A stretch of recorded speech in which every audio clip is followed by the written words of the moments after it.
They told her she was worthless. They told her she was nothing more than a placeholder, a trophy wife past her prime, who didn't deserve a single penny of the Sterling family empire. When Richard Sterling threw his wife out into the pouring rain, he thought he had won. He thought his iron-clad prenuptial agreement would leave her destitute while he ran off with his younger mistress. But Richard forgot one tiny, crucial detail. He never actually checked who his wife really was. He didn't know that the woman he was discarding held a name so powerful that merely whispering it in a courtroom would make the judge stand up in fear. This is the story of the most brutal divorce in high society history, and the shocking twist that no one saw coming. The mahogany doors of the Sterling estate didn't just close. They slammed with a finality that echoed in Charlotte's chest. It was raining. Of course it was raining. It felt like a cliché from a bad movie. But as the icy water soaked through her thin cashmere sweater, the shivering reality set in. At her feet lay 3 Louis Vuitton suitcases, hastily packed, scratched from being shoved down the front steps by Richard's security guard. "Please, Richard, be reasonable." Charlotte's voice cracked, barely audible over the thunder. The front door opened again, but only halfway. Richard Sterling, CEO of Sterling Dynamics, and the man she had devoted the last 7 years of her life to, stood there. He wasn't looking at her with pity. He was holding a glass of scotch, swirling it gently, a smirk playing on his lips. Beside him, clinging to his arm like a decorative vine, was Jessica. She was 24, his executive assistant, and currently wearing the diamond necklace Charlotte had received for her 5th anniversary. "I'm being reasonable, Charlotte," Richard called out, his voice smooth and indifferent. "Reasonable men don't stay married to women who have nothing to offer. You've aged out of the role, darling. Jessica here. She's the future. Your history. I supported you when the board tried to oust you." Charlotte screamed, the rain plastering her hair to her face. "I nursed your mother when she had her stroke. I signed everything you asked me to sign." "Exactly." Richard laughed, taking a sip of the amber liquid. "You signed everything, including the prenuptial agreement that explicitly states that in the event of a divorce initiated by infidelity on either side or irreconcilable differences, you leave with exactly what you brought into the marriage, which, if I recall correctly, was a pile of student debt and a used Honda Civic." He stepped forward just to the edge of the dry porch, looking down at her like she was a stray dog. "My lawyers, Cromwell and Finch, have already filed the papers. You have 0 claim to the Sterling fortune, 0 claim to the house, 0 claim to my future earnings. You are walking away with nothing, Charlotte, just like you were when I found you waiting tables in that diner." "Richard, don't do this," she pleaded, not for the money, but for the sheer cruelty of it. "Where am I supposed to go?" "I really don't care." He shrugged. "But I'd suggest getting off my driveway before I call the police for trespassing. You're no longer a resident here." Jessica giggled, whispering something in Richard's ear. He smirked and kissed her forehead. "Goodbye, Charlotte. Do try not to make a scene in court. It will be embarrassing for you." The heavy door slammed shut again. The click of the deadbolt was the loudest sound in the world. Charlotte stood there for a long time, the rain mixing with the hot tears streaming down her face. She looked at the closed door, the symbol of the life she thought was real. She had loved him. She really had. She had hidden her past, her identity, and her potential, just to be the supportive, submissive wife he wanted. She had dimmed her own light so he could shine, and this was her reward. Slowly, the trembling in her hands stopped. The sorrow in her eyes hardened into something colder, something like steel. She reached into her wet pocket and pulled out a burner phone she had kept hidden in the lining of her suitcase. She dialed a number she hadn't called in 7 years. It rang once, twice. "Hello," a gruff, elderly voice answered. "This is a private line. Who is this? I'm Uncle Arthur," Charlotte said, her voice no longer shaking. "It's me, it's Lottie." There was a profound silence on the other end, then a sharp intake of breath. "Charlotte. My God, is it really you? We thought, after you ran away, we thought you were gone for good." "I need a favor, Arthur," she said, looking up at the bedroom window where the lights had just turned off. "I need you to reactivate the trust, and I need the best litigator at Holloway, Pierce & Associates, ready by Monday morning." "The trust," Arthur stammered. "Charlotte, if you reactivate the trust, the confidentiality clause breaks. The world will know. He will know." "That's the point," Charlotte whispered, wiping the rain from her eyes. "He wanted a divorce. I'm going to give him a war." 3 weeks later, Richard Sterling was sitting in the high-rise conference room of Sterling Dynamics, feeling like the king of the world. "The merger is all but guaranteed, Richard," his CFO, a nervous man named Greg, said, while pointing at the charts. "With the acquisition of the North Tech supply chain, our stock is going to triple. You'll be a billionaire by the end of the quarter." Richard leaned back in his leather chair, propping his feet up on the mahogany table. "And the divorce? Clean cut?" Greg nodded. "We've got Judge Harrison presiding. Well, let's just say he owes your father a few favors from back in the day. Plus, he's old school. He hates gold diggers. He'll look at Charlotte, see a waitress who got lucky for 7 years, and grant the prenup execution immediately. She won't get a dime." "Good," Richard grinned. "She's been quiet. Too quiet. I expected her to run to the tabloids crying about how I mistreated her, but not a peep." "Maybe she realized she's beaten," Jessica cooed from the corner where she was pretending to organize files, but was mostly shopping for wedding dresses online. "She's probably back in some trailer park by now." Richard checked his watch. "The preliminary hearing is tomorrow at 9:00 a.m. I want to wear the Navy Armani. Let's make this quick. I want her name off my accounts and her presence out of my life so we can announce the engagement." Meanwhile, across the city, the atmosphere was very different. Charlotte sat in a dimly lit office that smelled of old books and expensive cigars. The sign on the door didn't say lawyer. It simply said, "Holloway, Pierce & Associates, Private Client Services." This wasn't a firm you found on Google.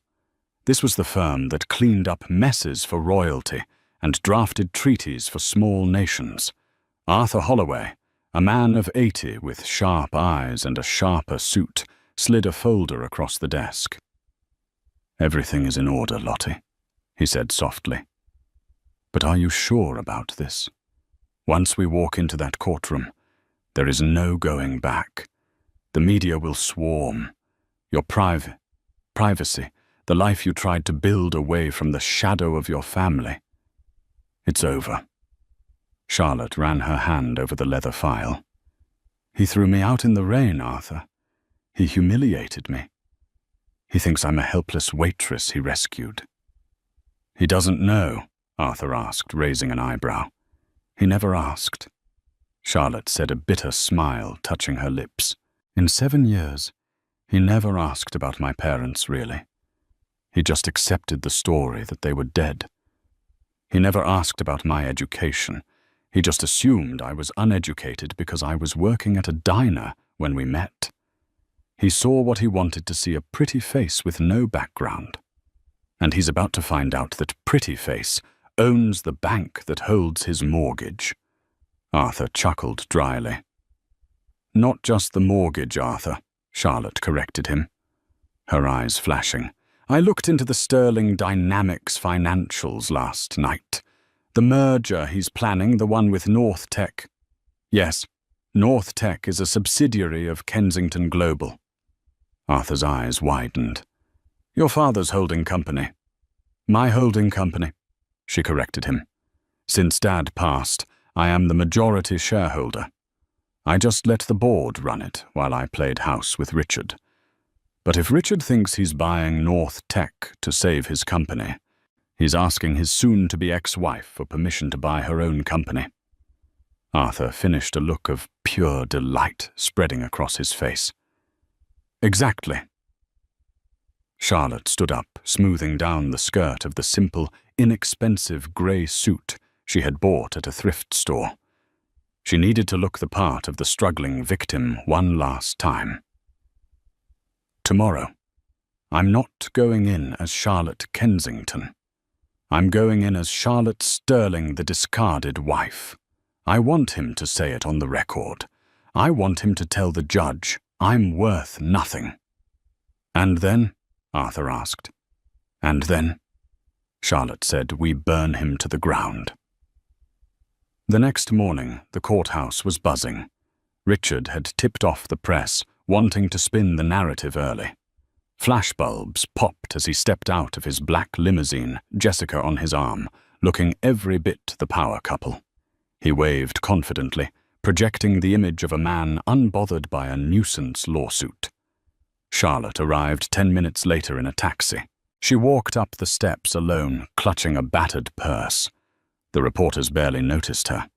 She looked tired, pale, and defeated. Inside the courtroom, the air was stale.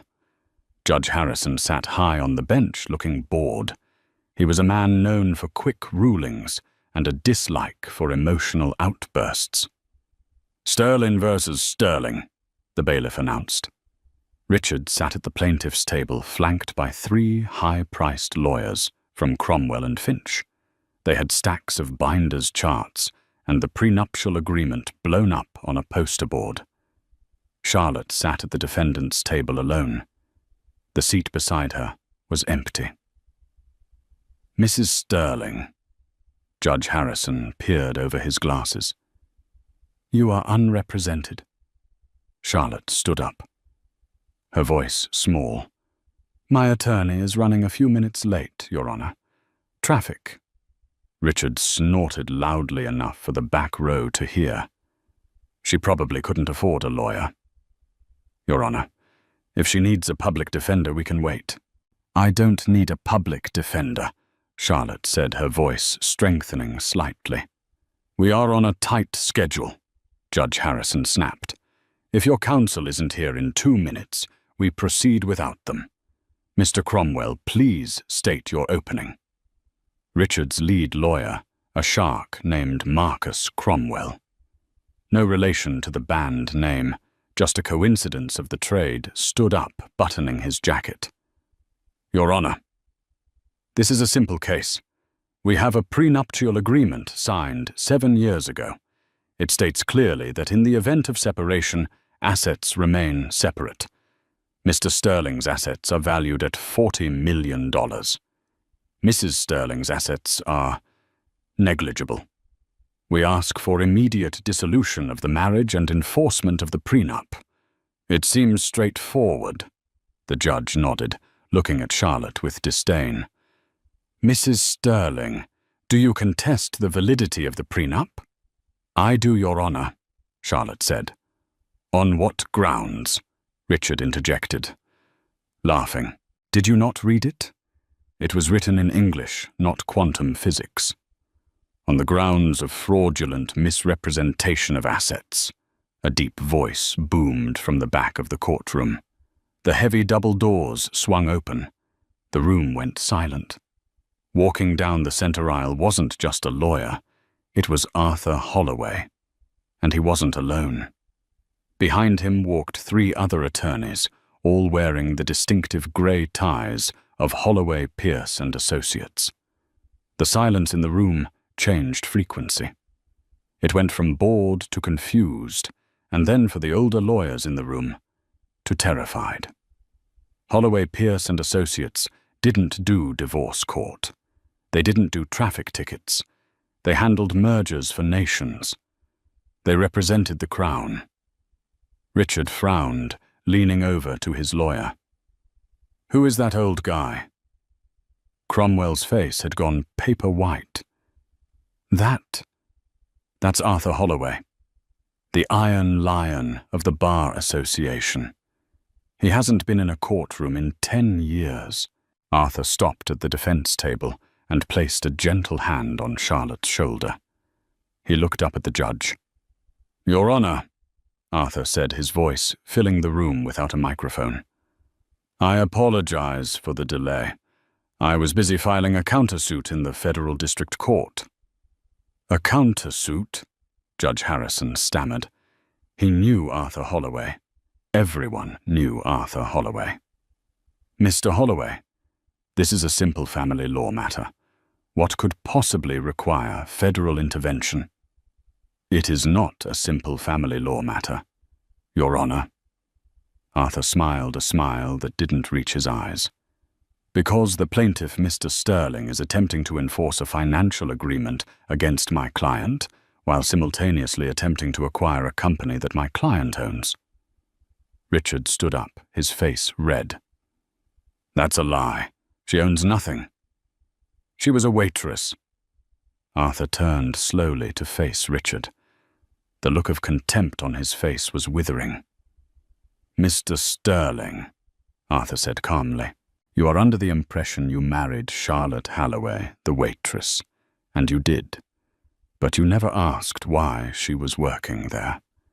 You never asked about her mother's maiden name." Arthur turned back to the judge. "Your Honor, may I introduce my client properly? This is not just Charlotte Sterling. This is Charlotte Kensington, only daughter of the late Duke of Kensington, and the sole heir to the Kensington Global Banking estate." The sound of a pin dropping would have sounded like a gunshot. Richard froze. The blood drained from his face so fast, he looked like he might faint. Kensington. The Kensingtons owned the building Sterling Dynamics rented.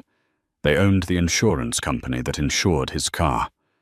They were old money that made his $40 million look like pocket change. "That's impossible," Richard whispered. Charlotte finally turned to look at him. The shy, beaten-down wife was gone. In her place sat a woman with the posture of a queen and the eyes of an executioner. "Sit down, Richard," Charlotte said, her voice cool and commanding. "We're just getting started." The silence in courtroom 4B was heavy, the kind of silence that precedes a natural disaster. Richard Sterling stood frozen, his mouth slightly open, looking from the stoic face of Arthur Holloway to the icy, composed visage of the woman he had married 7 years ago. "Kensington." Richard finally choked out the name, tasting like ash in his mouth. That's absurd. Charlotte's father was a mechanic from Ohio. She told me that herself." Charlotte remained seated, her hands folded neatly on the table. She didn't speak. She let Arthur do the talking. The older lawyer adjusted his glasses, pulling a sheet of paper from the thick file. "My client told you her father fixed things and liked to work with his hands," Arthur corrected smoothly. "The late Duke of Kensington was indeed an avid restorer of vintage automobiles. He spent most of his time in his garage. You, Mr. Sterling, assumed mechanic because it fit the narrative you constructed for my client, simple, poor, and beneath you." Judge Harrison cleared his throat. The arrogance had vanished from his demeanor, replaced by a sheen of nervous sweat. He was up for re-election next year, and the Kensington family was a major donor to the Judicial Oversight Committee. He couldn't be seen bullying the Kensington heiress. "Mr. Holloway," the judge said, his voice trembling slightly, "while this revelation regarding Mrs. Sterling's lineage is surprising, does it materially affect the case The plaintiff is requesting the enforcement of the prenuptial agreement. Oh, we are more than happy to enforce the prenuptial agreement, Your Honor, Arthur said, a predatory smile crossing his face. Richard's lawyer, Marcus Cromwell, looked up sharply. He was a smart man, and he knew that when a lawyer like Arthur Holloway agreed to something, it was a trap. "Wait a minute," Cromwell muttered. "You see," Arthur continued, pacing in front of the bench. "Mr. Sterling was very specific when he drafted this agreement. He included a total separation of assets clause, Clause 4, Section B. Neither party shall have any claim to the assets, inheritance, or business ventures acquired by the other party prior to or during the marriage." "Exactly," Richard shouted, regaining some of his bluster. "That means she can't touch my company. She can't touch my 40 million. And it means you, Mr. Sterling." Charlotte spoke up for the first time, her voice cutting through the air like a knife. "Cannot touch mine." Richard scoffed. "I don't want your money. I have my own." "Do you?" Charlotte asked. She stood up, slowly picking up a document from Arthur's stack. "Because according to this foreclosure notice, Sterling Dynamics is currently leveraged to the hilt. You borrowed $15 million 5 years ago to expand into the Asian market. A loan from sovereign private equity." Richard paled. "That's confidential business information." "How did you—" "I am sovereign private equity," Charlotte said calmly. The color drained from Richard's face entirely. Jessica, sitting in the gallery, gasped audibly. "When you couldn't get a loan from the major banks because your credit was overextended," Charlotte explained, walking slowly toward the plaintiff's table, "you came home complaining about how the system was rigged. You didn't know that I called my trustees that night and authorized the loan through a shell company. I funded your expansion, Richard. I saved your career." You loaned me the money," Richard whispered. "And you missed your last 3 interest payments because you were too busy buying diamond necklaces for your assistant," Charlotte said, glancing at Jessica. "Under the terms of the loan agreement, which you signed without reading, just like you assumed I signed the prenup without reading, the lender has the right to call the full principal immediately in the event of a default." Arthur stepped forward, slamming a heavy document onto the judge's bench. "Your Honor, sovereign private equity is hereby calling the loan. Mr. Sterling owes the trust $15 million plus penalties and interest, totaling $18 million. Since he does not have the liquid cash, we are filing a motion to freeze all assets of Sterling Dynamics and Mr. Sterling personally until the debt is satisfied." "Objection!" Cromwell screamed, standing up. "This is an ambush. This is a divorce hearing, not a bankruptcy court." "It is a divorce hearing," Judge Harrison said, looking at the papers with wide eyes. "But financial standing is relevant. Mr. Cromwell, if your client is $18 million in debt to his wife's trust, effectively, he is bankrupt." "I have the merger," Richard shouted, slamming his fist on the table. "The North Tech merger closes on Friday. That deal is worth $50 million. I can pay her back then." Charlotte looked at him with an expression that was almost pitying. "Richard, you really don't listen, do you?" She leaned in close, her voice a whisper that the microphones picked up clearly. "I told you, I am North Tech. My father bought North Tech in the 90s. It's part of the Kensington portfolio." Richard stared at her, his eyes bulging. "No. There is no merger," Charlotte said coldly. "I pulled the deal this morning at 8:00 a.m. Sterling Dynamics is acquiring nothing. Your stock is going to plummet the moment the market opens." Richard slumped back into his chair, looking like a man who had been punched in the gut. The empire he thought he built, the wealth, he thought made him superior, was all a mirage. It was all her.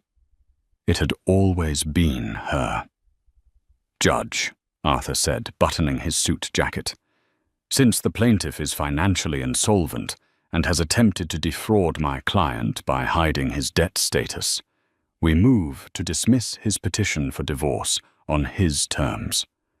We are countersuing for full dissolution based on adultery and financial misconduct. And we are requesting immediate possession of the marital home as it was used as collateral for the defaulted loan." Judge Harrison didn't hesitate. He banged his gavel. "Motion granted. Assets frozen. The marital home is returned to Mrs. Sterling, effective immediately. Mr. Sterling, you have 24 hours to vacate the premises." Richard looked up, his eyes wild. "You can't do this. I'm Richard Sterling." "Not anymore," Charlotte said, turning her back on him. "No, you're just a trespassing tenant." The rain had stopped when Richard stumbled out of the courthouse, but the storm in his life was just beginning. Reporters swarmed him. Usually Richard loved the press. He loved the attention. But today the questions were like daggers. "Mr. Sterling, is it true you're bankrupt? Is it true your wife owns your company? Are you being evicted?" He pushed through them, shoving a cameraman aside. Jessica was trotting behind him, struggling to keep up in her heels. She looked terrified. The confident, smug mistress from the morning was gone. "Richard, wait," she cried, grabbing his arm as they reached the limo. "What does this mean? What about the condo you promised to buy me? What about the Paris trip?" Richard spun around, his face purple with rage. "Shut up. Just shut up, Jessica. Can't you see what's happening? She played me. She played me for 7 years. He threw himself into the back of the car. Jessica hesitated, then climbed in. The driver, a man named Frank, who had been with Richard for years, looked in the rearview mirror.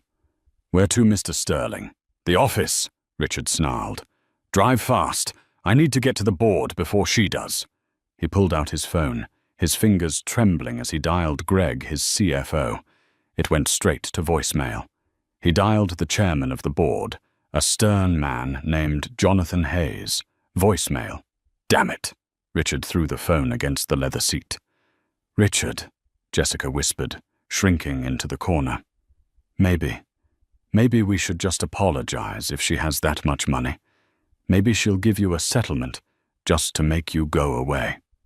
Richard laughed, a harsh, manic sound. "Apologize to Charlotte." "She was a waitress, Jessica. I saved her from a life of serving coffee. She should be grateful I married her at all. This is a misunderstanding. Once I explain to the board that this is just a bitter ex-wife trying to sabotage the company, they'll back me. I'm the founder. They can't run Sterling Dynamics without me." The car screeched to a halt in front of the gleaming glass tower of the Sterling building. Richard didn't wait for Frank to open the door. He burst out storming through the lobby. The receptionist, a young woman who usually greeted him with a bright smile, looked down at her desk, refusing to make eye contact. The security guard, usually quick to salute, pretended to be busy with his radio. Richard ignored them, jamming his finger against the elevator button. Come on. When the doors opened on the top floor, the executive suite, the atmosphere was wrong. Usually it was bustling with energy. Today it was silent. People were packing boxes. Richard ran down the hallway to the boardroom. The double glass doors were closed. He could see silhouettes inside. "They're having a meeting without me," he hissed. He threw the doors open. "What the hell is going on here?" The room fell silent. Around the long oval table sat the 12 members of the board of directors. At the head of the table, his seat sat a man he didn't recognize. He was young, sharp-featured, wearing a suit that cost more than Richard's car. "You're late, Mr. Sterling," the man said calmly. "Who are you?" Richard demanded, marching forward. "Get out of my chair. Jonathan, why is this stranger in my seat?" Jonathan Hayes, the board chairman, didn't look at Richard. He looked at the paperwork in front of him. "Richard, please, sit down." "I will not sit down," Richard roared. "I am the CEO of this company. I want an explanation." "The explanation," the young man at the head of the table said, "is that you no longer hold a controlling interest in this firm." "Liar," Richard spat. "I own 51% of the voting stock." "You did," the man corrected. "But you pledged 20% of that stock as collateral for a personal line of credit with Vanguard Holdings 3 years ago. A line of credit you defaulted on this morning when your assets were frozen by the court." Richard froze. He had forgotten about the Vanguard loan. It was a small bridge loan he used to buy his yacht. "Vanguard called the debt," the man continued, "and they exercised their right to seize the collateral. They then immediately sold that 20% block of stock to a private investor." "Who?" Richard whispered, though he already knew the answer. The dread pooling in his stomach was cold and heavy. The side door of the boardroom opened. Charlotte walked in. She had changed out of her courtroom thrift store suit. She was now wearing a tailored white power suit that radiated authority. Her hair was pulled back in a sleek bun. She didn't look like a waitress. She looked like exactly what she was, a woman who owned the building. "Hello, Richard," she said softly. "You bought the stock." Richard said, his voice shaking. "I bought the debt," Charlotte corrected. "And then I took the stock, which combined with the shares my family trust has been quietly acquiring over the last 6 months, brings my total ownership of Sterling Dynamics to 65%. She walked over to the head of the table. The young man stood up and moved aside respectfully. Charlotte placed her hands on the back of the leather chair, Richard's chair. "I am the majority shareholder," Charlotte announced, looking around the room at the board members. "And my first motion as controlling owner is to call for a vote of no confidence in the current CEO, Richard Sterling, citing gross financial negligence, reputational damage, and corporate fraud." "Seconded," Jonathan Hayes said immediately, finally looking at Richard with disgust. "You lied to us about the North Tech merger, Richard. You told us it was a done deal. You didn't tell us you were trying to buy your wife's company." "I move for immediate termination," Charlotte said. "All in favor?" Jonathan asked. Every hand in the room went up. "Richard Sterling," Charlotte said, her voice devoid of emotion. "You are fired. Security will escort you out. You have 10 minutes to clear your desk. Take only personal items. Any company property, laptop, phone, car keys stays." "You can't do this," Richard screamed, lunging toward her. 2 large security guards stepped out from the shadows blocking his path. One of them grabbed Richard's arm. "Don't touch me," Richard yelled, thrashing. "I built this. This is mine." "It was never yours, Richard," Charlotte said, her eyes sad but firm. "You built it on my money, my support, and my patience, and you threw it all away because you thought you could do better." She looked past him to the doorway, where Jessica was standing, watching in horror. "And you," Charlotte said to the mistress. "Jessica, isn't it?" Jessica nodded, trembling. "You're the executive assistant, correct?" Yes, Mrs. Sterling," Jessica stammered. "You're fired too," Charlotte said. "Inefficiency and gross misconduct. Clear your desk." Charlotte sat down in the CEO's chair, turning her attention to the board. Now, gentlemen, let's discuss how we're going to clean up this mess and rebrand. I'm thinking of changing the name. Sterling Dynamics has a bad reputation.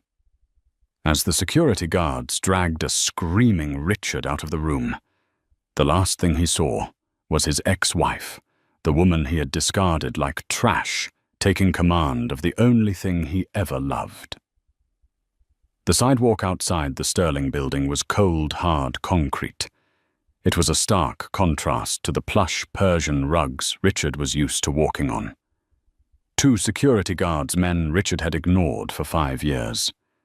Men whose names he had never bothered to learn, dropped a cardboard box at his feet. It landed with a pathetic thud.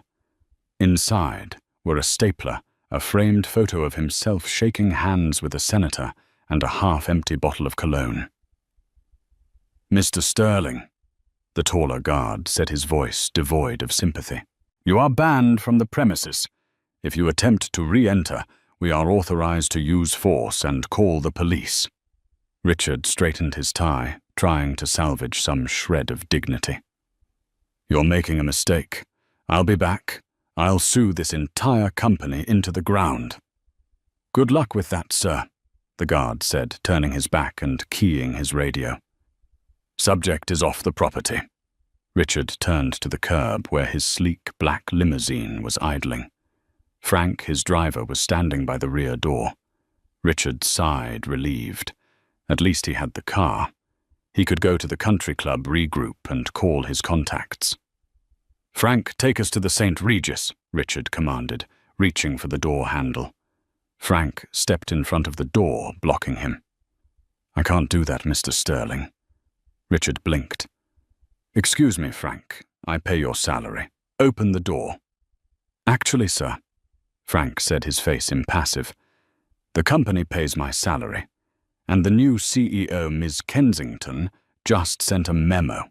All company vehicles are for authorized personnel only. You're not on the list." "I bought this car," Richard screamed, his voice cracking. "Company leased it, sir," Frank corrected. He looked past Richard.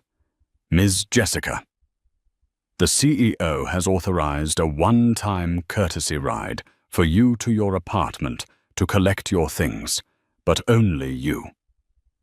Richard spun around to look at Jessica. She was standing a few feet away, clutching her designer handbag, her eyes darting between Richard and the warm, dry car. "Jessica," Richard said, forcing a smile, "don't listen to him. We'll get a taxi. We'll go to the penthouse. I'll fix this." Jessica looked at Richard.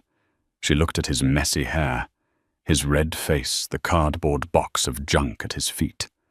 Then she looked at the limousine.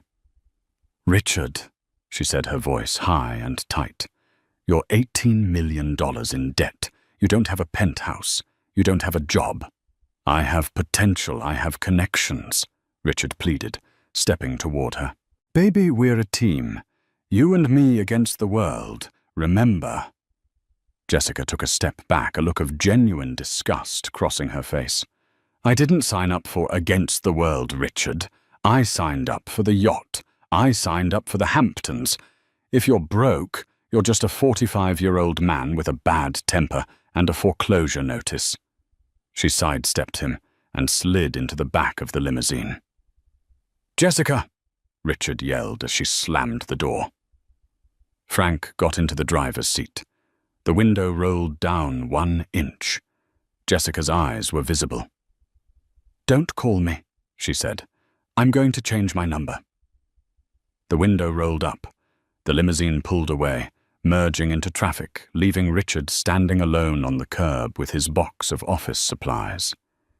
He stood there for a full minute, unable to process the speed of his collapse. 2 hours ago, he was a titan of industry. Now he was a pedestrian. "Fine," he muttered, kicking the cardboard box. "I don't need them. I have friends." He pulled out his personal cell phone. He dialed Brad Forrester, an investment banker he had played golf with every Sunday for 10 years. Brad owed him. Richard had given Brad insider tips that made him millions. Ring, ring, ring. "Hello?" Brad's voice answered. "Brad."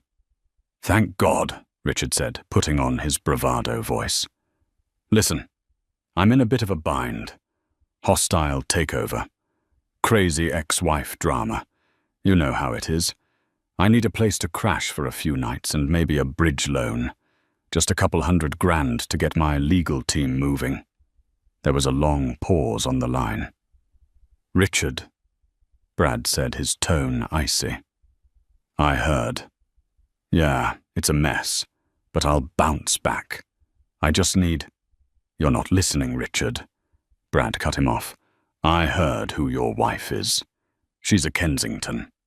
"So what? So Kensington Global clears all my firm's international trades," Brad hissed. "If I am seen buying you a cup of coffee, let alone lending you money, they could blacklist my firm. I'd be ruined." "We're friends, Brad.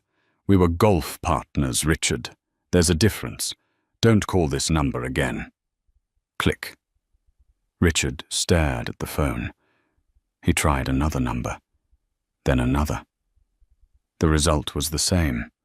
Panic rejection or simply a voicemail that would never be returned. The social elite of the city, the people who had laughed at his jokes and drunk his champagne, had formed a phalanx against him.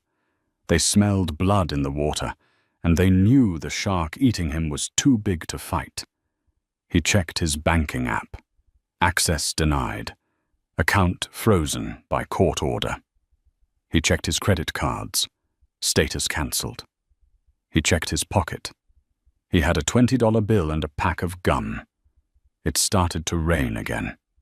Richard walked 6 blocks to a cheap motel on the outskirts of the business district. The neon sign buzzed ominously. The Starlight Inn. Hourly rates available. He slapped the $20 bill on the counter. The clerk, a man with a grease-stained shirt, didn't even look up from his TV. "Room 104. Keys sticky. Don't steal the towels." Richard walked into the room. It smelled of stale smoke and mildew. He sat on the sagging mattress, still wearing his $3,000 suit. He put his head in his hands. Rage began to boil in his stomach. It wasn't fair. She had lied to him. She had trapped him. "She thinks she's won," Richard whispered to the peeling wallpaper. "She thinks she can just erase me. I know things. I know where she keeps her secrets." He remembered something. 7 years ago, when they first moved into the Sterling estate, Charlotte had insisted on keeping one room locked. Her private study, she called it. She said it was where she painted. Richard, uninterested in her hobbies, had never bothered to go in. He respected it only because he didn't care. But now he wondered. Why would a waitress need a private study? Why would a Kensington heir hide in a marriage to a mid-level CEO? There had to be skeletons in her closet. Something scandalous. Something that made her run away from her family in the first place. If he could find it, he could blackmail her. He could get his money back. Richard stood up, a dark plan forming in his mind. He still had the emergency key to the back garden gate on his keychain, the one the security guards had missed because it looked like a bottle opener. He wasn't going to court. He was going back to the house. It was 2:10 a.m. when Richard parked his rental car, a beat-up sedan he had paid for by pawning his Rolex watch at a 24-hour shop a mile down the road from the Sterling estate. He walked through the woods, the mud ruining his Italian leather shoes. The estate loomed in the distance, dark and silent. He knew the patrol schedules. He knew where the cameras were. He had installed them, after all. He reached the back garden gate. His hand trembled as he inserted the bottle opener key. It turned. Click. Still works. He grinned, slipping inside the grounds. He crept through the shadows of the manicured hedges. The house was dark. Charlotte was probably asleep in the master bedroom. His bedroom. The thought made his blood boil, but he pushed it down. He needed leverage, not a confrontation. Not yet. He bypassed the alarm system by cutting the external wire to the box near the garage, a flaw in the system he had meant to fix for years, but never got around to. He shimmied open the kitchen window. He dropped onto the tile floor, holding his breath. Silence. He moved through the house like a ghost. It felt different. The air smelled different, lighter, cleaner. His gaudy gold statues were gone. The heavy velvet drapes were pulled back. Even in the dark, he could feel that she had already erased his taste from the home. He reached the door to the private study on the second floor. It was locked, of course. Richard took a screwdriver he had swiped from the pawn shop and jammed it into the lock mechanism. He wasn't worried about being subtle anymore. He twisted hard. The wood splintered. The door popped open. Richard clicked on his small flashlight and stepped inside. He expected to find a safe, or stacks of cash, or maybe illicit love letters. Instead, he found a nursery. The room was painted a soft pastel yellow. There was a crib in the corner covered in a dust sheet. There was a rocking chair, and on the walls hundreds of photos. Richard stepped closer, his heart hammering against his ribs. The photos were of a baby boy. He saw photos of Charlotte holding the baby. She looked younger, happier, but also incredibly tired. He saw photos of an older man, the Duke of Kensington, holding the child. And then he saw the death certificate framed on the wall. Alexander Kensington Sterling. Born June 4th. Died June 6th. Richard froze. The dates. That was 8 years ago. 1 year before he met her. He looked at the desk in the center of the room. There was a leather journal lying open. He walked over and shone his light on the pages. The handwriting was Charlotte's. Entry, August 14th. I can't stay in the castle anymore. Everywhere I look, I see Alexander. Father tries to comfort me, but his grief is too loud. I need to go somewhere where I am nobody. Somewhere where I am not the Duchess who lost the heir. I need to be invisible. I'm going to America. I'm going to change my name. I just want to be normal. I want to find someone who loves me, for me, not for the tragedy I carry. Entry. November 2nd. I met a man named Richard today. He's ambitious, a bit loud, but he doesn't know who I am. He doesn't look at me with pity.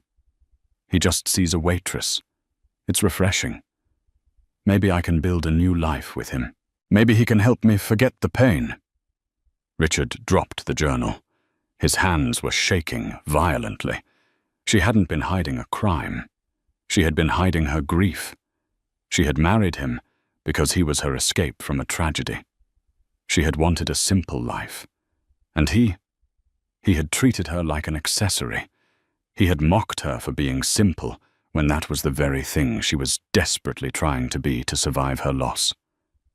Find what you were looking for, Richard.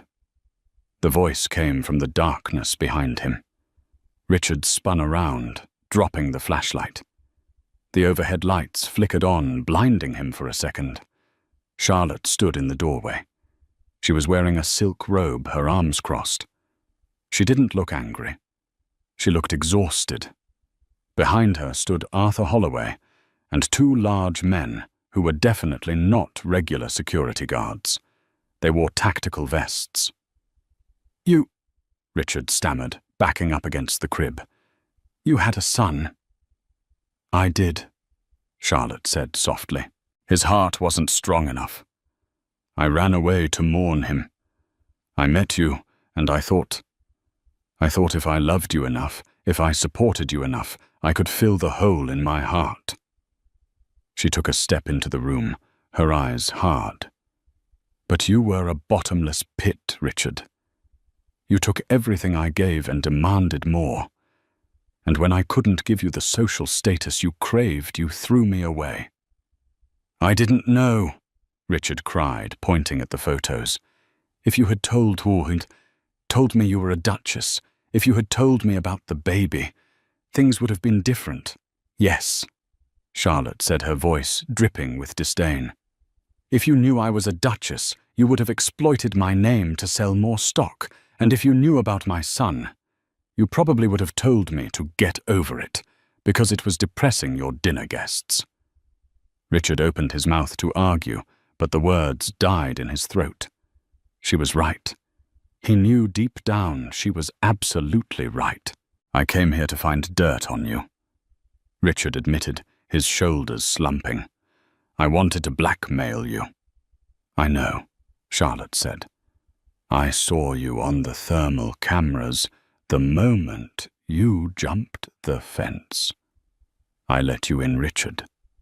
"Why?" "Because I wanted you to see this." She gestured to the room. "I wanted you to see that while you were chasing money and fame, you were living with a woman who had walked away from more wealth than you could ever imagine just to find something real. And you were too blind to see it." Arthur Holloway stepped forward, holding a pair of zip ties. "Breaking and entering it," Arthur listed off. "Burglary. Violation of a restraining order. Industrial espionage. And damage to private property." He pointed to the broken lock. "Wait." Richard panicked. "Charlotte, please, don't call the police. I'm your husband. Well, ex-husband. We shared a life." "You shared a life with a reflection of yourself, Richard," Charlotte said, turning to walk away. "You never knew me, and now you never will." She nodded to the guards. "Take him. The police are waiting at the main gate." "Charlotte!" Richard screamed as the guards grabbed him, forcing his arms behind his back. "Charlotte, I'm sorry. I can change. I can be better." She stopped at the top of the stairs and looked back. "It's too late for change, Richard," she said. "The prenup you loved so much, it cuts both ways. You leave with what you brought, and you brought nothing but greed." She walked down the hall, leaving him to be dragged out of the nursery, past the photos of the life he was too shallow to understand, and into the waiting handcuffs of the law. 6 months later, the courtroom was packed again. But this time, Richard Sterling didn't walk in through the front doors, flanked by high-priced lawyers and a younger mistress. This time, he was led in through the side door, wearing an orange jumpsuit, his wrists shackled to his waist. The fall had been absolute. The media had dubbed it the Sterling crash.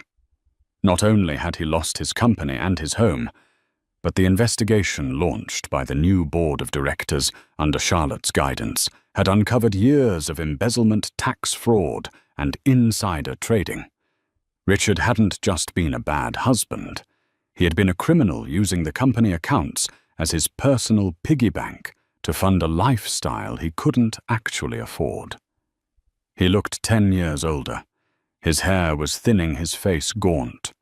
When he sat down at the defendant's table, his public defender, an overworked young man who clearly didn't want to be there, barely acknowledged him. On the other side of the aisle sat Charlotte. She wore a simple navy dress. She looked serene, untouchable.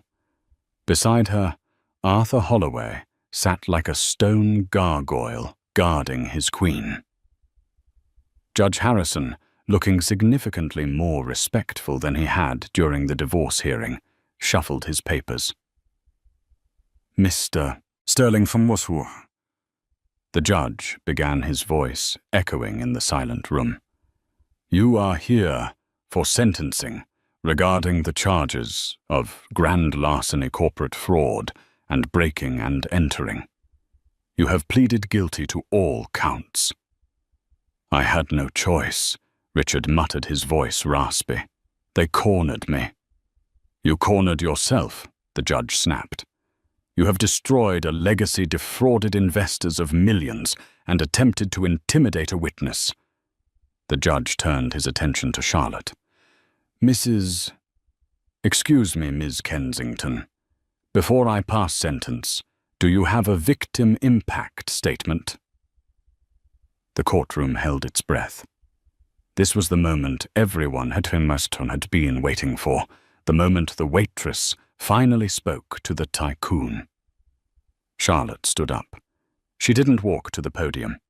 She stood right where she was, her gaze fixed on the man she had wasted 7 years on. I don't have a long statement, Your Honor. Charlotte said, her voice clear and melodic. For 7 years, this man told me who I was. He told me I was lucky. He told me I was small. He told me I was nothing without him. She paused, letting the words hang in the air. Richard couldn't even meet her eyes.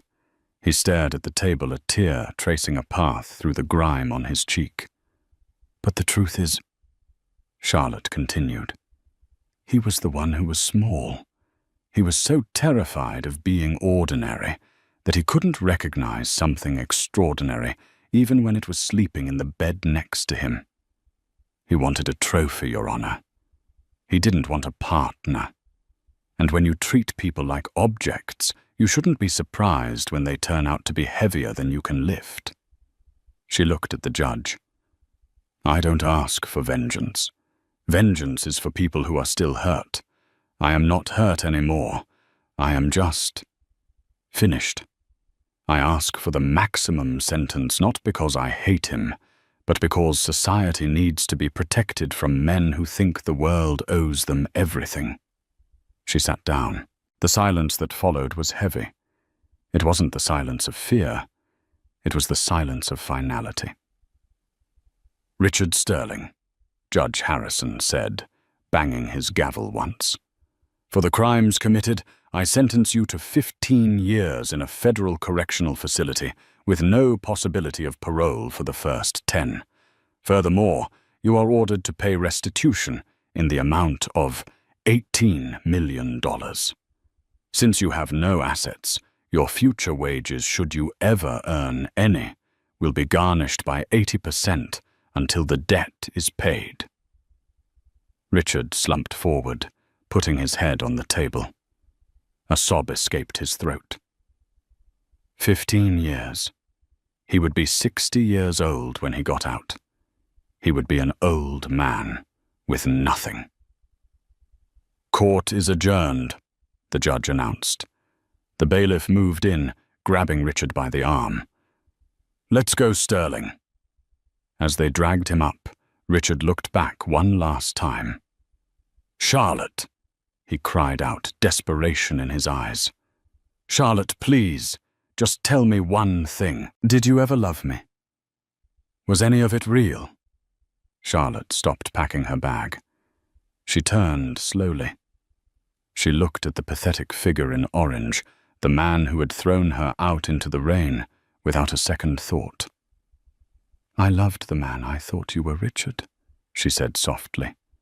But that man never existed. He was just a costume you wore to trick the world, and I don't love costumes. She turned her back on him and walked toward the heavy oak doors. Arthur opened them for her. Outside, the sun was shining. It was a bright, blinding white light. The paparazzi were there, but they kept a respectful distance. They didn't shout questions at her anymore. They knew who she was now. She wasn't the discarded wife. She was Charlotte Kensington, the Duchess of Wall Street. She walked down the steps, took a deep breath of the fresh air, and smiled. For the first time in 7 years, she was free. Richard Sterling served 12 years of his 15-year sentence. When he was released, the world had moved on. Sterling Dynamics no longer existed. It had been absorbed into the Kensington Empire and rebranded as Kensington North, a leading charitable tech firm that provided affordable housing solutions. Richard ended up working as a dishwasher in a small diner in New Jersey, ironically very similar to the one where he had met Charlotte. He lives in a small studio apartment, and every month, 80% of his minimum wage paycheck disappears to pay off a debt he will never clear. He spends his breaks reading newspapers, telling the younger staff that he used to be a CEO, that he used to be married to a duchess. They just laugh and tell him to get back to scrubbing the pots. Charlotte never remarried. She devoted her life to the Alexander Kensington Foundation, named after her late son. The foundation became the largest supporter of pediatric heart research in the world, saving thousands of children every year. She lives quietly on her family estate, surrounded by friends who know her real name, and more importantly, her real heart. She proved that dignity isn't about the title you hold or the money in your bank account. It's about how you treat people when you think you have the power to destroy them. And in the end, her name didn't just freeze a courtroom. It froze a legacy of greed, shattering it forever. Wow. Talk about instant karma. Richard thought he was throwing out the trash, but he ended up throwing away his entire life. It just goes to show you never really know who someone is until you see how they treat people they think they don't need. What do you think? Did Richard deserve that 15-year sentence, or was losing his fortune enough punishment? Let me know your thoughts in the comments below. If you enjoyed this story of justice served cold, please hit that like button. It really helps the channel. And don't forget to subscribe and ring the notification bell so you never miss another story about the dark side of the rich and powerful. Thanks for watching, and I'll see you in the next video.